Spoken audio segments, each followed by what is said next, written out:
This could be the biggest victory for Hugh Freeze on the recruiting trail since he arrived at Auburn. We're going to talk about who this new commit is and what it means for the Auburn Tigers.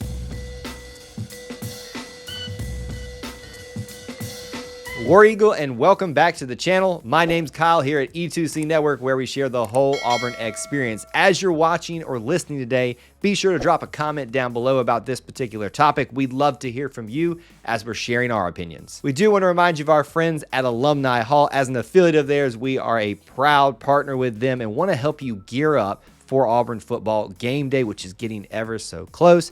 Check out that link in our description. It should be that very first one to visit their online store. And of course, you can visit them at any time in their stores across Alabama. It has only been 1.5 weeks, maybe almost 2 weeks, since Auburn football's last commitment in the 2024 class. That was Jalen Crawford, which we did a video about previously. Check that out if you haven't. But for this video, we are focusing on a brand new commitment at the linebacker position. Who is that? Demarcus Riddick, a flip from a former Georgia commitment, and also Alabama wanted to have this guy heavily too, despite what they may be saying online.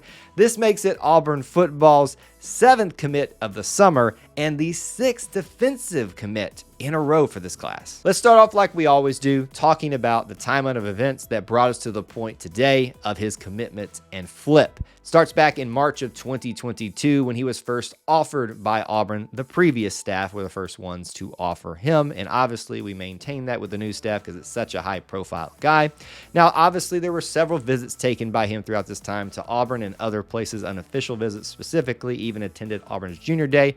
Did eventually take an official visit to Auburn kind of recently, including some others like Alabama, which was his last one, actually, which is interesting that he didn't end up with them.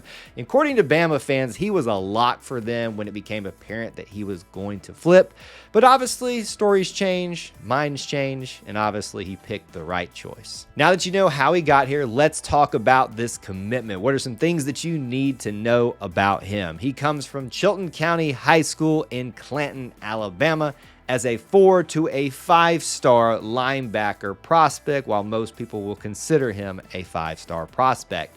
His measurables are listed at approximately 6'2", 210 to 220 pounds. Now, given his athleticism and his current body build, a lot of people project him at an outside linebacker position, and how he would be utilized at Auburn and how he'll develop at Auburn is still up in the air, but that's what you can anticipate for him right now. Now let's back up those facts with a few stats from his junior year, since he hasn't played his senior year yet. And he plays on both sides of the ball, and I should say all sides of the ball, including special teams. We're going to focus on two particular areas though, so let's take a look at those right now.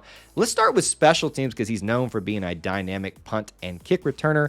Punt return average would be 33.8. He has a long of 77, including a touchdown. Kick return average is 24 yards per kick return with a long of 41. Now, here's the defensive stats that I know that you're most interested in.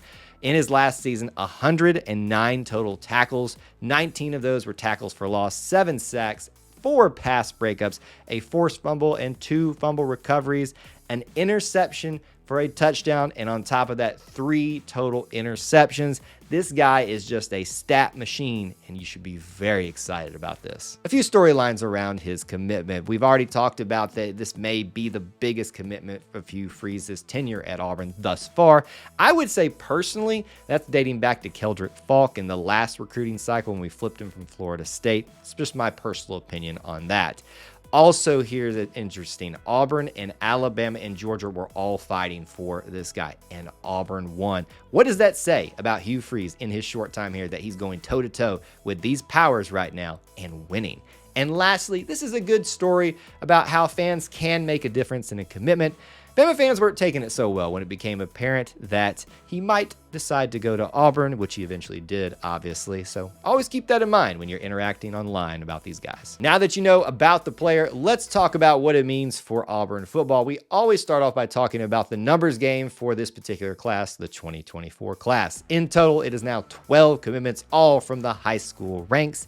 This now makes it 8 total guys on the defensive side of the ball.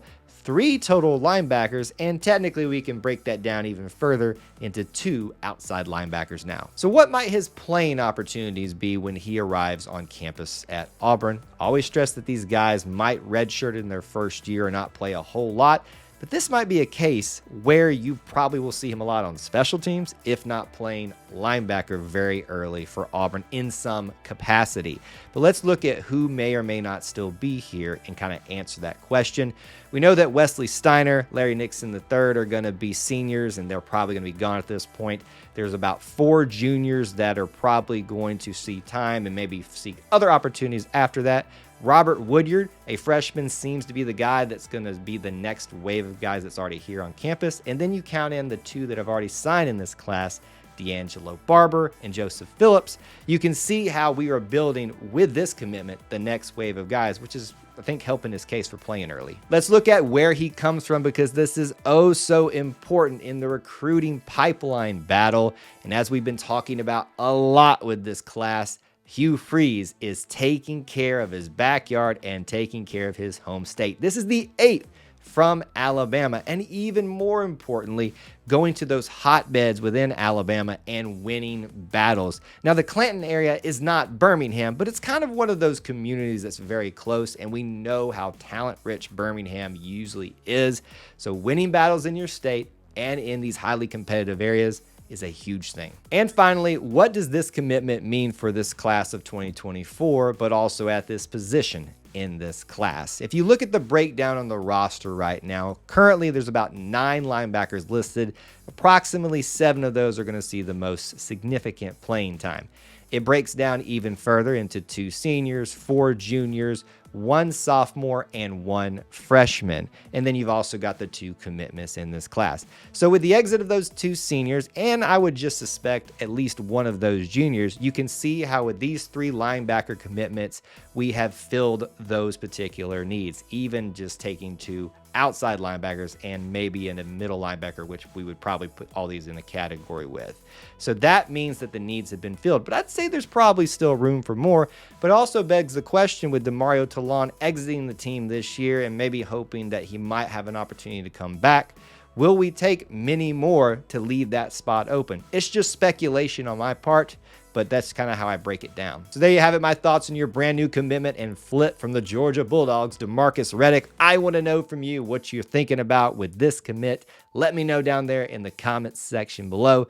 Be sure to do that so that you can be part of our subscriber giveaway that ends at 4,000 subscribers. And make sure you're subscribed, because that's part of the process too. And as always, make sure you check out those links in the description for ways that you can help support Alumni Hall and us here at E2C Network, where we share the whole Auburn experience. War Eagle.